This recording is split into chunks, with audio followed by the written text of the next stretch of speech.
The Gardner Museum Heist, Episode 2, Early Leads and Suspects. Welcome back to Ontario Cold Cases, Canada's true crime podcast. I'm your host, Jay Nickel of Nickel Investigations. We're diving deeper into our World True Crime Thursday series on the Isabella Stewart Gardner Museum Heist, the most audacious art theft ever pulled off. Last week we stepped in the early hours of March 18, 1990. Two men, masquerading as Boston cops, conned their way into a museum that was more palace than fortress. In 81 minutes, they outsmarted woefully inadequate security, bound the guards, Rick Abath and Randy Heston, and vanished into the night with 13 masterpieces. Rembrandt's Stormy Seascape, Vermeer's Priceless, The Concert, Degas's Delicate Sketches. $500 million in art, gone. They left behind empty frames, a stunned city, and a chilling promise. You'll be hearing from us. 35 years later, we're still waiting. Now the hunt begins. Who were these thieves?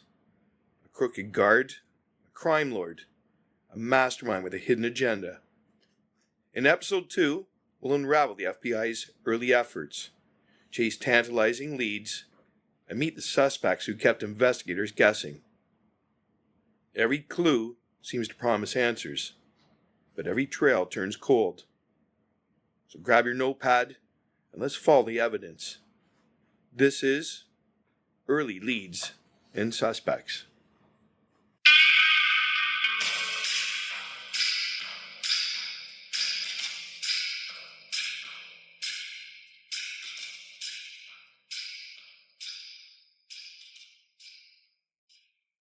Ontario Cold Cases, Canada's true crime podcast.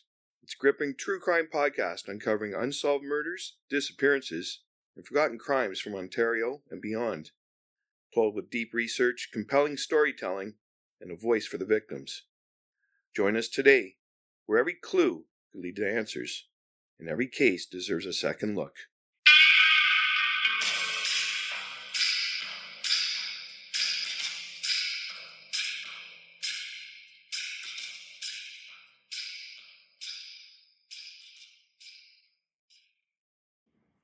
The investigation begins. It's March 18, 1990, in the Isabella Stewart Gardner Museum. It's a crime scene frozen in time. Empty frames gape on the walls, canvases slashed out like a gutted masterpiece. The Boston Police Department's on site, sirens wailing, officers cordoning off the Fenway block. But this isn't their case for long. By noon, the FBI storms in. Agents in crisp suits and trench coats, their briefcases signaling authority. This heist, with its $500 million haul and potential interstate or international ties, is federal territory. The art's too valuable, crime too bold, for local cops to handle alone. But the feds are starting with a near-empty evidence bag. Detectives dusted every surface. Frames, doorknobs, a security desk, and found 0 usable fingerprints. The thieves were meticulous, likely gloved, leaving no trace of their hands. The museum security system, as we learned last week, was a relic. Sparse cameras missed the Dutch room, short gallery, and side entrance entirely. Motion detector logs offer a breadcrumb trail, showing the thieves moved through 3 specific galleries, but no faces, no names. Outside, trails even thinner. No tire tracks in the alley. No witnesses in a city still groggy from St. Patrick's Day revelry. The side door's lock is pristine. Rick Abath's decision to buzz the thieves in gave them a free pass. The guards are the first lead. Rick Abath, 23, and Randy Heston, mid-30s, are cut free from basement pipes, duct tape peeled from their faces, leaving red marks and rattled nerves. The FBI sits them down in separate rooms, probing for inconsistencies. Heston's a Boston native, steady hand who's worked the museum for years. His story straightforward but sparse. He was patrolling, saw the cops, and got cuffed. Abath's a different animal. Lanky, long-haired, part-time guard who'd rather be jamming with his rock band. His account's shakier, his eyes darting as he explains letting the thieves in against strict protocol. They were cops, he insists. Badges, uniforms looked real. But the FBI's not convinced. Then comes the bombshell. Security footage from the night before. March 17 at 12:30 a.m. It shows Abath briefly opening and closing the museum's side door. Same one the thieves used 24 hours later. He claims it was routine. A quick check for stragglers or issues. The feds see red flags. Why open the door at all? Was it a signal to accomplices? A rehearsal? Abath sticks to his story, but the tape casts a long shadow. No hard evidence pins him as complicit. No bank records, no confessions. But suspicion clings like damp fog. The FBI's got a high-profile case, a ticking clock, and a guard who's either careless or crooked. Up next, persons of interest.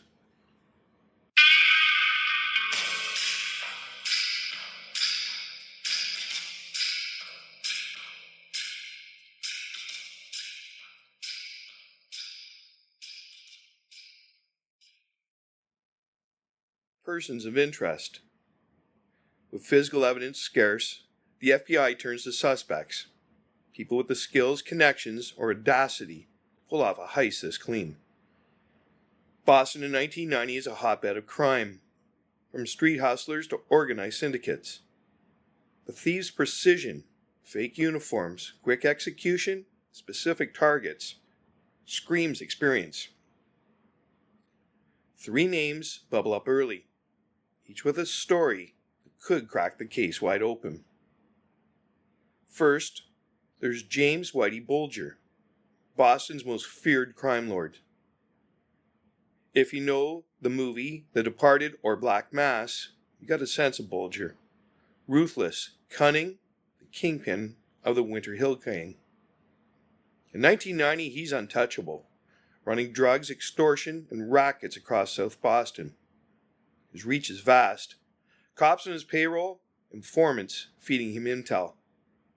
$500 million heist? It's a kind of bold play Bulger could orchestrate without blinking. The FBI is intrigued by a wild theory. Bulger might have funneled the art to the Irish Republican Army, using it to bankroll arms deals for their fight in Northern Ireland. Agents tap phones, lean on snitches, and tell his crew. But Bulger's a ghost.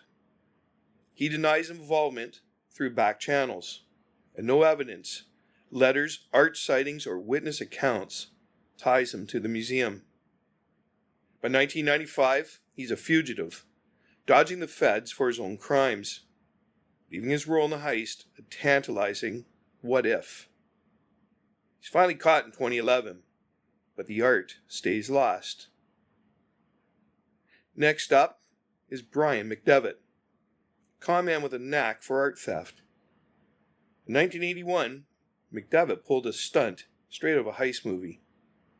Posing as a security consultant, he cased a Philadelphia art gallery, disabled alarms, and nearly got away with millions in paintings. The job went south, and he did time. But the parallels of the Gardner heist are eerie. Impersonation, insider knowledge, clean execution.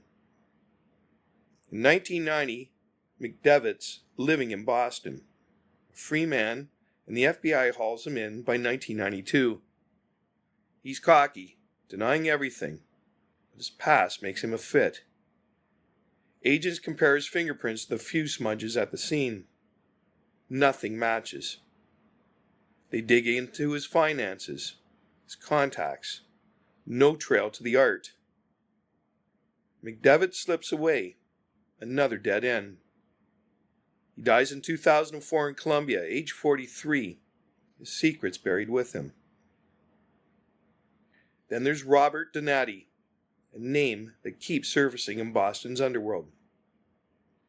Donati's a mid-level player in the Patriarcha crime family, a New England mafia outfit. He's no stranger to crime, robbery, extortion. But what puts him on the radar is his tie to Miles Connor, a notorious art thief. Connor's in jail during the heist, serving time for 1975 museum theft.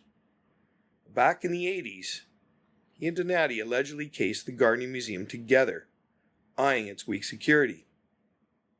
By 1990, Donati's still active, and a chilling detail emerges. An associate claims Donati showed off the stolen bronze eagle finial, the Napoleonic flagstaff piece, months after the heist, like a trophy. The FBI's circling, but before they can press him, Donati's found dead in September 1991. His body's in a car trunk in Revere, Massachusetts. Stabbed, throat slashed, a classic mob hit. Was it tied to the heist? A deal gone wrong. The feds suspect he knew something, but his murder slams the door shut. Each suspect feels like the answer, but none delivers. Bulger's too big, McDevitt's too clean, Donati's too dead. The FBI's chasing shadows. The 1994 anonymous letter. In 1994, 4 years after the heist, a flicker of hope lights up the case. Typed letter arrives at the Gardner Museum. Postmarked New York, no return address. The writer claims to know where the art is, stored safely in a non-common law country, under climate control to protect the delicate canvases. Their price? $2.6 million, full immunity from prosecution. It's a bold move. The museum's director, Ann Hawley, sees a chance to bring the art home. The FBI is brought in, and they tread carefully. The letter's specific. Details about the art's condition. The demand for immunity. It's also cagey. No proof offered. Hawley and the feds craft a response, placing coded ads in major newspapers like the New York Times and the Boston Globe. Using phrases from the letter to signal they're listening. It works. A second letter arrives, promising more details. The writer's spooked. They demand the FBI back off, claiming the media is sniffing too close, possibly tipped off by a leak. Then, nothing. No third letter, no art, no trace of the writer.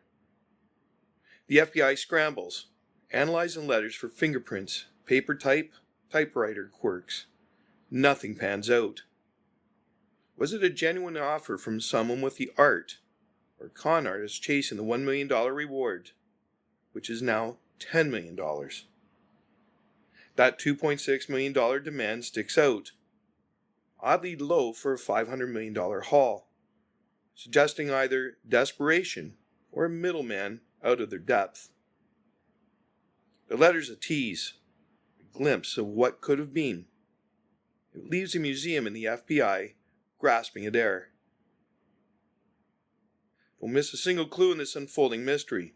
Subscribe to Ontario Cold Cases, Canada's True Crime Podcast, on Apple Podcasts, Spotify, wherever you listen, so you never miss an episode. And after you hear this one, drop by our website or social media to leave a comment. What do you make of that letter? Was Abath in on it? Your theories keep the case alive. Up next, other theories.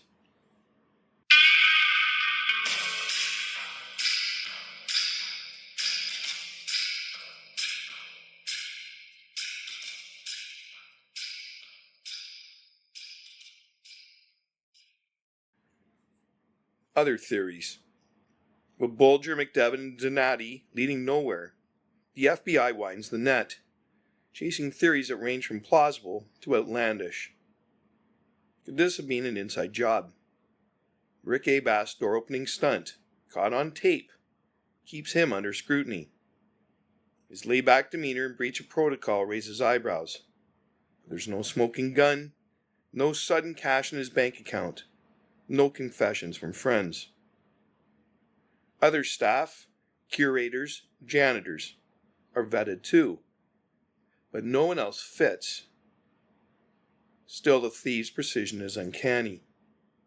They knew the museum's layout, dodged a few motion detectors, and targeted specific pieces like Vermeer's The Concert, one of only 34 known works by the artist. Prize no random crook could pick. Was there a tipster inside? Another theory points to a shadowy collector. Picture a reclusive billionaire, maybe in Europe or Asia, hiring pros to steal masterpieces or a private vault. Vermeer's rarity and Rembrandt's fame makes him perfect for a black market trophy case. The FBI checks art world whispers, auctions, underground dealers, but no trace of the paintings surfaces. Stolen art this famous is hard to move. It's like trying to sell the Mona Lisa. Yet the theory lingers, fueled by the heist surgical execution. Then there's the motive puzzle. The thieves promised to be in touch, hinting at a ransom. But no call comes, no demands, no taunts. If not money, what? A power play? A favor for someone higher up? The FBI even explores political angles. Could the art be tied to international crime, like the IRA theory tied to Bulger? Every idea fizzles. By the mid-1990s, the case is a maze of dead ends. Each theory, a thread that unravels when pulled. By 1995, the Gardner heist is a cold case in all but name. Rick Abass still a question mark, but there's no proof he's dirty.